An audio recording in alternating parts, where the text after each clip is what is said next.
Police হত্যা করে শুধু পুলিশের উপরে আক্রমণ, বাড়ি বাড়ি ঢুকে ঢুকে কোথায় পুলিশ আছে পুলিশকে মারতে হবে, আর আওয়ামী লীগ কোথায় থাকে তাকে মারো।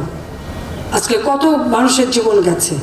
মেয়ে হয়ে মেয়েদের উপর যে টর্চার, মুক্তিযোদ্ধা সন্তান বা ছাত্রলীগ করে, ছাত্রলীগ করতে পারবে না, তাদের উপরে জুলুম অত্যাচার, এক মেয়েকে 100 বার উঠবস করানো। আর তারপরে যে সমস্ত ঘটনা ঘটিয়েছে এখানে দাবি শতভাগ মেনে নেওয়া হয়ে গেছে, সেখানে এই আন্দোলন চালিয়ে যাওয়ার কি যৌক্তিকতা আছে?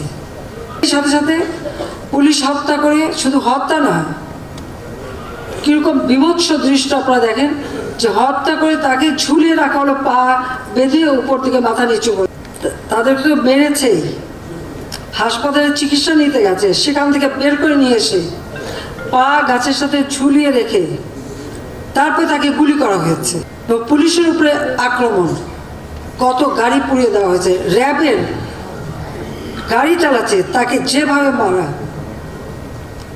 এমনকি আমার মোটর কেটের যে পাইলট থাকে যাত্রাবাড়ির ওদিকে ডিউটিতে আসবে, তাকে ধরে সেখানে মেরে লাশ ফেলে দেওয়া হয়েছে। বাড়ি বাড়ি ঢুকে ঢুকে কোথায় পুলিশ আছে পুলিশকে মারতে হবে, আর আওয়ামী লীগ কোথায় থাকে তাকে মারো। মসজিদে ঢুকে মসজিদের মাইক ব্যবহার করে মিথ্যা অপবাদ দিয়ে মানুষ ডেকে নিয়ে এসে তারপরে এই নারকীয় কাণ্ড চালানো হয়েছে।